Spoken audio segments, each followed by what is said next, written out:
인자야 너는 애굽의 바로왕에 대하여 슬픈 노래를 불러 그에게 이르라 그러죠. 지금 하나님이 에스겔 선지자에게 말씀하시기를 애굽 바로왕에 대하여 슬픈 노래를 부르라 이렇게 말씀하는 겁니다.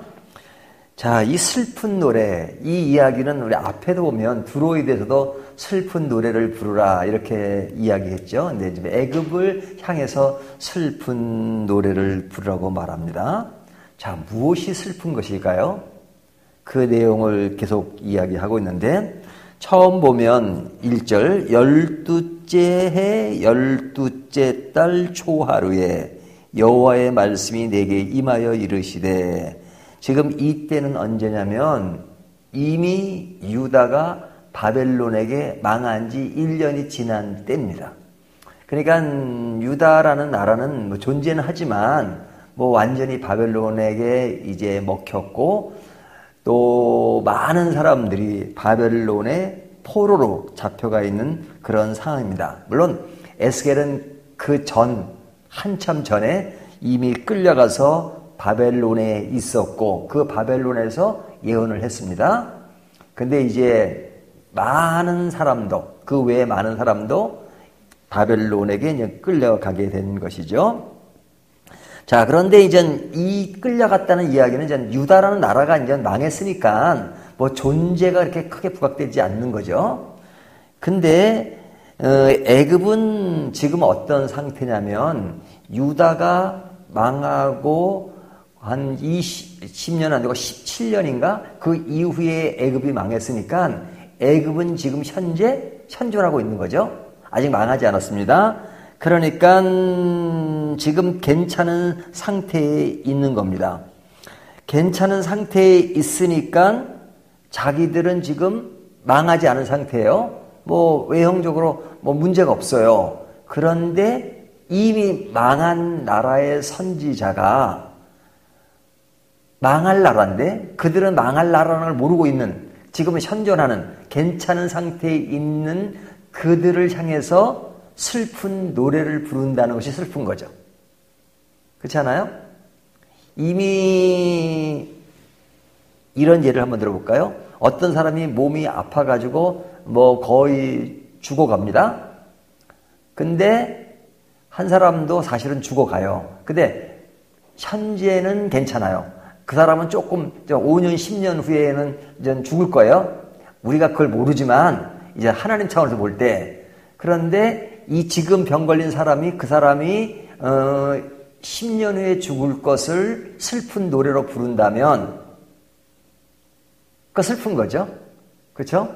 근데 이제 그 사람은 모르는 거예요. 모르는 겁니다. 그러니까 자기를 위해서 다른 사람이 슬픈 노래를 부르는 겁니다.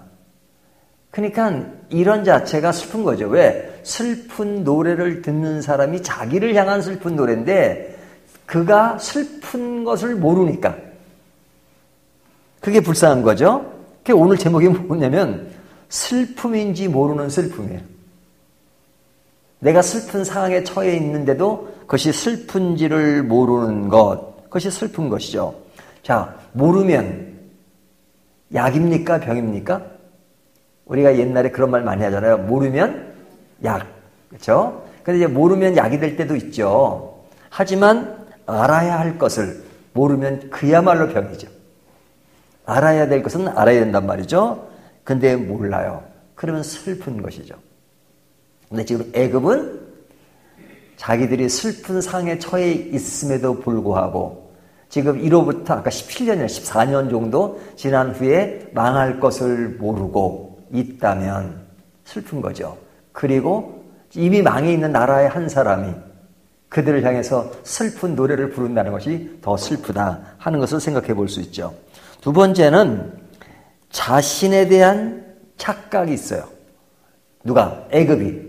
그것이 슬픈 거죠. 어떤 착각을 하고 있냐면 2절 보면 인자야 너는 애굽의 바로왕에 대하여 슬픈 노래를 불러 그에게 이르라 너를 여러 나라에서 사자로 생각하였더니, 그러죠?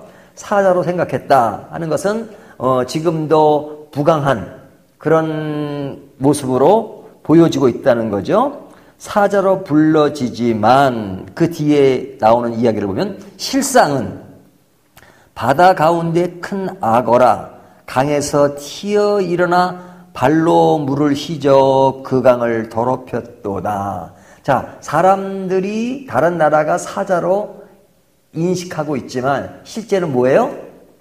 큰 악어. 그래서 이 큰 악어인데 뒤에 보면 이제 그물이 쳐졌고 그래서 이제 그 그물에 잡혀질 악어예요. 그러니까 그 악어가 그냥 그 속에서 막 물을 휘젓고 해가지고 물이 흙탕물이 돼버리는 그런 상황. 그것이 슬픈 거죠. 그러니까 이 악어는 곧 잡힐 악어입니다. 이미 그물이 쳐져 있고 지금 그것도 모르고 그냥 휘젓고 있는 거예요. 그러니까 지금 자기들은 잡힐 상황에 놓여 있는데 지금 잡히지 않고 현재는 이렇게 살아 있으니까 뭐 괜찮은 줄 알고 있는 것. 이것도 슬픈 것이죠. 뭐 앞에 것과 비슷한 내용이긴 하지만요. 세 번째는요. 심판의 날이 오면 자신들이 어떻게 될 것인지를 모르는 것. 그것이 슬픈 것이죠. 심판의 날이 멀지가 않았어요. 근데 그때가 되면 자신들이 어떻게 될지를 몰라요. 그래서 그 이야기가 3절부터 16절까지 나오는 얘기입니다.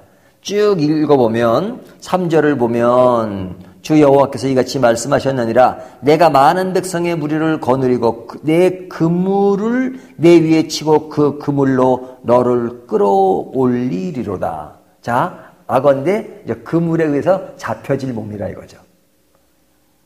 언제? 좀 시간이 지나면. 긴 시간도 아니에요.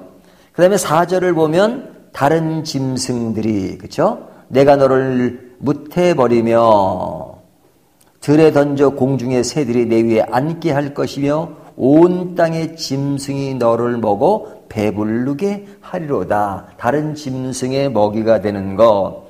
그래서 5절 6절에 보면 살점과 피가 버려지는 모습. 이것이 나오죠. 그 다음에 7절부터 8절까지 보면 불 꺼지듯이, 그러니까 어둠이 오듯이 심판이 온다는 이야기를 하고 있고요. 그 다음에 11절부터 16절까지는 그들이 바벨론에 의해서 망해질 것이다 하는 것을 이야기하고 있는 겁니다. 그러니까 지금 메시지가 뭐냐면 그들이 망한다는 거예요. 바벨론에게. 근데 망할 것이라는 것이니까 미래에 관한 이야기니까 지금은 모르고 있는 거죠. 그래서 이런 말씀을 볼 때마다 늘 신약에 생각나는 것이 어리석은 부자의 이야기입니다. 어리석은 부자가 오늘 밤에 죽을 줄 모르면서 내가 쌓아둔 것에 그냥 만족하고 나는 행복하다, 나는 있다라고 생각하는 것이 예수님이 뭐라고 말씀하신 거예요? 어리석은 자요, 그러죠. 어리석은 자요. 그러니까 이들이 어리석은 자인 것이 슬픈 것이죠. 근데 이제 이런 일들이 왜 생기는가? 그것은 계속 반복되지만 교만에서 시작되는 것입니다. 교만은 뭐예요? 자기들이 하나님의 자리에 서 있는 것이죠. 그래서 그 교만한 자는 자신의 미래가 어떻게 될지를 모르면서 오늘 괜찮으면 모든 것이 괜찮은 것이라고 생각해요. 자신들은 현재 좋으니까 좋다고 생각한단 말이죠. 그래서 겸손하지 못해요. 바로 잠깐 후의 일인데도 어떻게 될 건지 모르고 오늘 괜찮으니까 괜찮다라고 말한단 말이죠. 그래서 사실은 이런 예가 많습니다. 예수님께서 비유로 든 것 중에 알곡과 가라지 비유가 있죠. 그러니까 제자들이 가라지를 뽑을까요? 그러니까 주인이 뭐라고 말합니까? 가라지 뽑지 마라. 왜 뽑지 말라 그러죠? 지금 가라지를 뽑으면 알곡까지 뽑힐 수 있으니까 알곡이 상한다. 그러니까 내버려 둬요. 언제 뽑아요? 추수할 때 그때 알곡과 가라지를 구분할 것이다. 그러니까 그때까지 살아있는 가라지는 살아있으니까 자기도 괜찮다라고 생각하는 것이죠. 하지만 때가 돼서 심판의 그때가 되면 알곡과 가라지는 구별이 되고 가라지는 불 속에 들어가는 것이죠. 그러니까 그런 내일이 있는 줄을 모르고 오늘 내가 괜찮은 것으로 만족한다면 그것은 너무너무 슬픈 노래인 것이죠. 그래서 이 슬픈 노래에 대한 것은 오늘날 우리 시대에 적용할 것들이 너무너무 많습니다. 그렇죠? 그러니까 근본을 모르고 본질을 모르고 그냥 오늘 내가 괜찮은 것으로 만족하는 경우가 너무너무 많죠. 그렇죠? 그래서 제가 뭐 가끔 얘기하지만 이 세계적인 문학 작품, 또 노벨 뭐 문학상, 또 영화상 이런 사람들이 영화를 만들어서 상을 타는 것이 뭐예요? 사실은 그들은 인식을 못하지만 인간의 내면의 죄악성을 파헤치는 겁니다. 분석을 하고. 그러니까 엄청나게 분석을 잘하죠. 근데 그들의 약점이 뭐냐? 정답을 몰라. 예수를 믿지 않는 사람이니까. 예수를 믿지 않는 사람은 정답을 몰라요. 마지막 어떻게 될 걸 몰라요. 그러나 인간의 상태를 분석은 잘하죠. 그러나 정답을 모르고 분석을 하는 겁니다. 저희들의 약점은 뭐냐? 정답은 알아. 분석을 그 사람들 많지 못하죠. 그러지만은 차라리가 아니에요. 이게 절대로 낫습니다. 정답을 안다는 것이. 우리는 내일 어떻게 될 것이고 죄가 얼마나 무서운 것이고 이것을 아는 것. 근데 이것을 알면 고치면서 또 은혜 아래에 있는 것을 알면서 그 은혜 속에 살아간다는 건 기쁜 일이잖아요.